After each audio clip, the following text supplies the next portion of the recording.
نحمده ونصلي على رسوله الكريم أما بعد أعوذ بالله من الشيطان الرجيم بسم الله الرحمن الرحيم جناب صدر مجلس معزز اساتذہ کرام اور میری ہم سفر ساتھیوں السلام علیکم ورحمۃ اللہ وبرکاتہ۔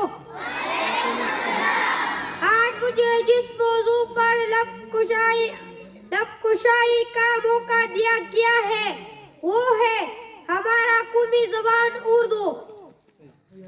بات کرنے کا حسین طور طریقہ سیکھا، بات کرنے کا حسین طور طریقہ سیکھا، ہم نے اردو کے بہانے سے سلیقہ سیکھا۔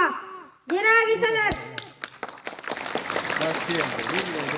زبان ثقافت کا سب سے اہم جز ہے کیونکہ خیالات اور جذبات کے اظہار کے لیے زبان ہی مؤثر ترین ذریعہ ہے۔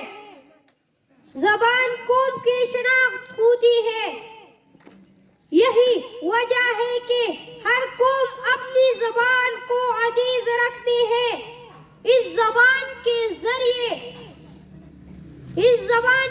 ذریعے لوگ ایک دوسرے سے جڑے ہوتے ہیں۔ یہ زبان ہی ہے جس سے قومی اتحاد پروان چڑھتا ہے۔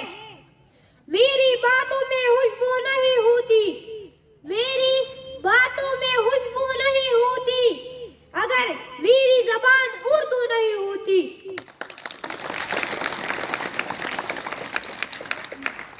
جناب صدر، پاکستان کی قومی زبان اردو ہے۔ اردو ترکی زبان کا لفظ ہے جس کا معنی لشکر ہے۔ اردو کئی زبانوں کا مجموعہ ہے۔ یہ دنیا کی معروف اور جدید زبانوں میں سے ایک ہے۔ زبان کی ترقی کے دو معیار ہیں، ایک انسانوں کی کثیر تعداد اس سے واقف ہو اور دوسرا یہ کہ حال میں مضامین کا سرمایہ موجود ہو۔ جناب صدر، تحریک پاکستان کو فروغ دینے میں اردو نے اہم کردار ادا کیا۔ ء میں تحریک پاکستان کے دوران اردو بہت مقبول تھی جس نے حصول پاکستان میں بہت اہم کردار ادا کیا۔ اردو زبان قومی اتحاد کی علامت ہے۔ یہ زبان پاکستان میں رہنے والے ہر فرد کی پہچان ہے۔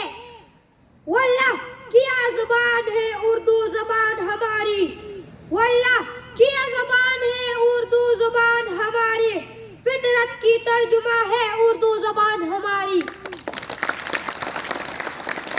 جناب صدر، اردو کا شمار بین الاقوامی زبانوں میں ہوتا ہے۔